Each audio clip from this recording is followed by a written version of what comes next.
What's up, everybody? GenExDividendInvestor here.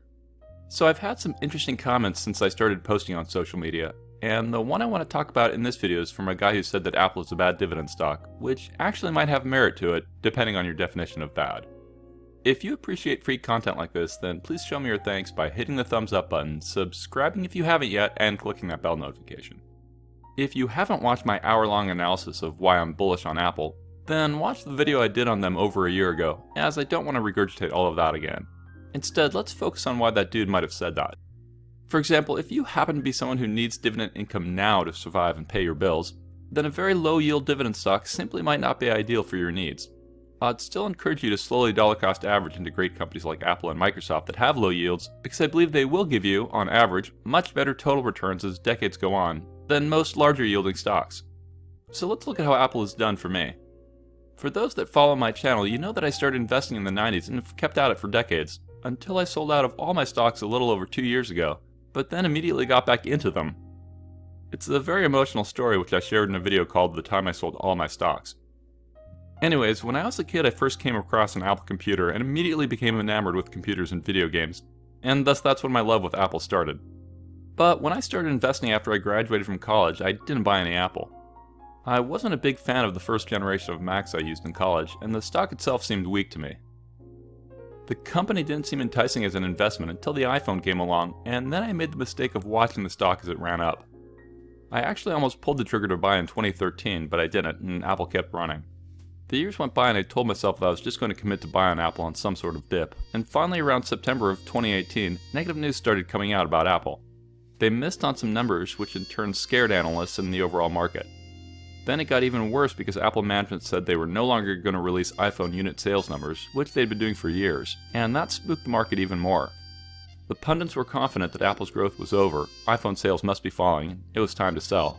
And then the trade war with China was picking up steam, and people felt that was another nail in Apple's coffin. The stock fell from around $230 down to under $150. Remember, this was before the 4-for-1 split. Let me tell you, it was challenging for me to buck what the market was saying and move into Apple with conviction when everyone was screaming sell and it was plummeting. People were selling for understandable reasons. Maybe the iPhone had seen its best days behind it. Maybe competitors were picking up steam. Maybe what was happening in China was a big deal. Trust me, it's easy to say buy when others are fearful, but it's not easy to do. The same was true when crypto hit $20,000 in 2017 and then fell to under $5,000 and I finally jumped in. Those types of buys were hard for me. Anyways, I decided I'd correct my decades-long mistake of sitting on the sidelines with Apple, and I finally invested in my favorite company at a split-adjusted price of around $39 a share. I bought around $68,000 worth of shares, which was cash I got from selling some stock. Today those shares were worth about $226,000, which is a 233% gain in less than 3 years. That's an amazing return that's almost 5 times what the S&P 500 has returned in the same time, which itself has been an absolutely ridiculous return. So in less than 3 years, that's been $158,000 of stock appreciation and like $2 or $3 grand in dividends. Now let's go back to the guy's comment. Is it fair to say that Apple is a growth stock that just happens to pay dividends? I actually think that's reasonable, and to be fair, that's probably the guy's point when he said Apple is a bad dividend stock. Apple has a super low starting yield today at only 0.68%, and for me it's still only a yield on cost of 2.25%. Now, if I'd been dollar cost averaging into Apple instead of that big lump sum buy I did, then it wouldn't be useful for me to tell you the yield on cost of just a first buy. It'd be a fun soundbite, but it wouldn't be much more than that as your overall yield on cost paints a much better picture, whereas your first buy might just represent 1% or less of your overall buys. So why would a dividend investor go with Apple? Let's see how long it would take you to get a more material dividend yield on cost. I pulled this info up on Apple and Southern Company in my dividend spreadsheet product, and thought it would be useful to look at since Southern Company is much more of a classic dividend stock. Now of course it's better to compare companies in the same industry, like Apple to Microsoft would make more sense than Apple to Southern, at least for normal analysis, but since our focus is just on the dividend yield on cost in this video, I'm just going to use Apple and Southern. What my tool does is it lets you put in different stocks, and then it shows you some useful comparison information dividend investors want when analyzing stocks, along with a bunch of graphs and useful trends like revenue and profit and debt and such. In this part of the stock comparison tool, it highlights metrics in green based on whichever stock is better, versus yellow for the side that is worse, or it keeps it unhighlighted if they're the same or if you shouldn't compare the metrics.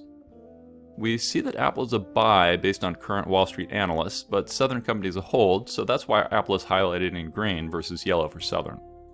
We see that Apple has 9 consecutive years of dividend increases as compared to 20 for Southern Company, so Southern gets the green. We see that Apple's payout ratio is at 18% compared to Southern's at 80%, so Apple gets the green. We see that Apple's current dividend yield is 0.68% as compared to Southern, which is at 3.98%, so Southern has a higher one and thus it's highlighted in green. We see that Apple has a 3-year dividend CAGR at 9.83%, so it's green, as compared to Southern, which only has a 3.36% 3-year dividend CAGR. Then we see Apple's PE is 29 today versus Southern's at 21. You can see their betas, which aren't highlighted, since beta being high or low isn't objectively better. It just depends on what you want. Then I created a spreadsheet to estimate how a dividend yield on cost could grow for Apple and Southern. Remember, yield on cost, aka YOC, is a measure of dividend yield calculated by dividing a stock's dividend by the price initially paid for that stock. So if you purchased a stock 5 years ago for $10 and its current dividend is 75 cents per share per year, then the yield on cost for that stock would be 7.5%. On the day I'm doing this, Apple's dividend is 88 cents per share per year, and its stock price is at about $130, which means its yield is 88 cents divided by 130, which gives us a 0.68% yield now. If that dividend of 88 cents per share per year grew at a growth rate of 9.83% per year, which is its CAGR, then 5 years from now the estimated dividend would be $1.41, which makes sense intuitively, as about a 10% CAGR on a dividend that's around $1 is like it increasing around 10 cents a year over 5 years, roughly speaking. That means your dividend yield on cost for Apple 5 years from now, using a dividend compound annual growth rate of 9.83%, means it would grow from 0.68% to 1.08%. And then we can keep estimating further out, and we can see your 10-year dividend yield on cost would be 1.73%, your 15-year would be 2.76%, your 20-year would be 4.41%, your 30-year would be 11.26%, and your 40-year would be 28.75%. Now let's look at Southern Company. Today, Southern's dividend is $2.64 per share per year, and its stock price closed at $66.26, which means its yield is 3.98% now. Southern's estimated 5-year dividend yield on cost is 4.7%, its 10-year yield on cost would be 5.64%, its 15-year would be 6.54%, its 20-year estimated dividend yield on cost would be 7.72%, its 30-year would be 10.74%, and its 40-year would be 14.94%. Thus, you can see from a dividend perspective, if these CAGRs can hold, which is debatable, it takes around 30 years for Apple's dividend yield on cost to finally surpass Southern's. And of course, the further you go out, the more bogus estimates like this can become. So why else do I like Apple in my dividend portfolio? Well, I think it's prudent to diversify your portfolio across a variety of sectors and industries. I think it's smart to gain revenue from a variety of geographies. I think it's good for my portfolio to have companies with different risk profiles, and each stock fulfills a role or multiple roles that I want to fill in my portfolio. I generally like having good growth profiles for my stocks because even though my intent isn't to sell any, I realize that sometimes real life happens, and having the option to sell my stocks for a huge profit if I needed to is both powerful and helps me sleep well at night. My technology stocks are the ones I usually feel will have the most growth, along with gives me some exposure to tech, amongst other reasons. I also believe they'll be able to have a sustainably growing dividend for decades, and I'd wager will be my best total returning stocks as time goes on. The dividend on my tech stocks is currently the icing on the cake, and right now I feel like my Apple and my Microsoft holdings are my crown jewels in my dividend portfolio, and each year their dividends just become even better. And thus it takes me back to what I think the subscriber meant. Apple might be a great stock, but it might not be the best if you need dividend income now. Speaking of Apple, one new development which has happened since I released my Apple video is news that Apple is working on an electric car, which is apparently codenamed Project Titan. And they have hired execs and employees from Tesla along with from other companies, and supposedly have 5,000 employees working on it. Now, while I don't advocate investing based on rumor, it is fun to speculate what could happen if Apple came out with a car that was innovative and compelling. Imagine where the stock could continue to catapult, even from these levels, especially since they announced their second quarter results that were amazeballs. That being said, I wouldn't be surprised if there is some downward pressure in the short to medium term due to this most recent quarter being a perfect storm of opportunity for Apple, and so some downward trending is rational, but who knows. I also wouldn't be surprised if it kept running. I'm still long and I'm not concerned about the short term. I have fun thinking about my great-great-grandchildren benefiting from my investments that I've made for my family, and ultimately for them. That's a bit of the cart before the horse since my kids are still kids, but I like to plan for the future. Speaking of Apple's most recent quarter, I want to show you something that will blow your mind. I'm talking like Tenacious D singing Master Exploder mind-blowing, which I like to listen to on repeat when I'm working out hard. Apple just announced that their board authorized a staggering $90 billion of additional share buybacks. I apologize if you just fell out of your chair. Riddle me this, Batman. Apple has over $100 billion of cash on their books. Apple management has said they want to be net cash neutral in the upcoming years, which means that Apple will have an equal amount of cash and debt, and that they balance to zero. Their cash flow is so strong that even with their incredible levels of R&D spending, which is amongst the top companies in the world, and their dividend, also one of the largest, the money keeps flowing in from people like my family, which all love their products and plan to stay with them forever. All my family has iPhones. I even pay for some relatives' iPhones and plans. We have multiple Apple TV boxes. We have an Apple Music subscription. We have multiple Macs and iPads. I was just wearing my AirPods and my daughter is begging me for an Apple Watch. I honestly think that some people would rather give up on their car than their iPhone. So back to that $90 billion. I want that number to sink into your noggin. Let's look at the largest 500 companies in the United States by market cap, aka the S&P 500. Remember that market cap is basically just the number of shares outstanding times the share price. What we see is that 92 companies out of the top 500 have more than a $90 billion market cap, which means 408 of the largest 500 companies in the US have less of a market cap than the additional amount of buybacks that Apple just authorized. Do you get that? Apple just authorized an additional share buyback that is bigger than Altria, or Gilead, or ADP, or FedEx, or Duke, or Illinois Toolworks, or Southern Company for that matter. Now can you comprehend $90 billion and how powerful Apple is as a company? Let's look at how Apple's shares outstanding have trended. The blue lines up top are the shares outstanding, which are trending down as you would expect as time goes on and they keep retiring more shares. We see that about 5 years ago Apple had around 22 billion shares outstanding and today they're at 16.9 billion shares. That's about 1 billion shares a year on average are retired. Part of the reason I like buybacks is because if the US stock market crashes, Apple will be there buying back shares, which will probably help slow down their slide some and will allow them to buy back even more shares. I also like buybacks because they tend to push up the stock prices, even though that's not guaranteed. Apple effectively destroys the stock as it buys them back, meaning that each existing share you own is worth more since there are less of them that represent the company. And beyond that, the money they have to pay out in dividends is reduced as the number of outstanding shares are reduced, which means it's safer for future payouts. Going back a bit, let's remember how we got here. Steve Jobs died in 2011, which is the year Tim Cook took over. Then in 2012, Apple announced they would start paying a dividend, along with start aggressively buying back its shares. At the time that was announced, some people complained. They said Cook wasn't doing what Jobs would do, as Jobs wasn't keen on paying dividends or doing massive buybacks. And at that time, the other high-growth tech stocks weren't buying back shares aggressively, which further made Apple stand out alone relative to their peers. But standing alone has never bothered Apple. The main concern people had with buybacks was that buying back shares could mean that Apple could have less cash to spend on R&D and on mergers and acquisitions. Thus, people were concerned that Apple was sacrificing its growth potential just to buy back shares and pay dividends, and that would ultimately hurt the company and thus the stock. Ironically, too much cash on the balance sheet also starts to feel like management isn't allocating capital as they should be, and buybacks are a great way to indirectly deliver returns to shareholders. Companies have more flexibility at their disposal with buybacks. For example, let's say we have a big recession. Some companies will face a higher likelihood of having to cut their dividend in order to make ends meet, which can then lead to a sell-off in their stock. But if a company instead just buys back fewer shares than they originally planned, because of that recession, then this can allow them to preserve cash for their dividend, i.e. a dividend safety shield of sorts. And I bet the market wouldn't be as harsh to a company scaling back their buybacks as compared to those that scaled back their dividend. So I really love it when companies buy back shares, making each of my shares worth more of the remaining company. So Apple's actions are continually letting me own a greater percentage of Apple without me doing anything. Anyways, it turns out those pundits who didn't like Tim buying back shares and paying dividends were wrong and Tim Cook was right. Why were they wrong? I think they underestimated Apple's ability to generate free cash flow, which is the lifeblood of many companies, and they overestimated how much money they thought Apple would need to run and grow the business. I know some folks who've worked at Apple and I believe their culture as well as their approach to product development is part of what makes them unique and able to grow so amazingly. Apple doesn't do what some companies do, which is use mergers and acquisitions as a quick way to grow and make their metrics and stock look better. Apple seems to be far more strategic in identifying technology and talent it needs, and often seems to go after smaller but more premium deals.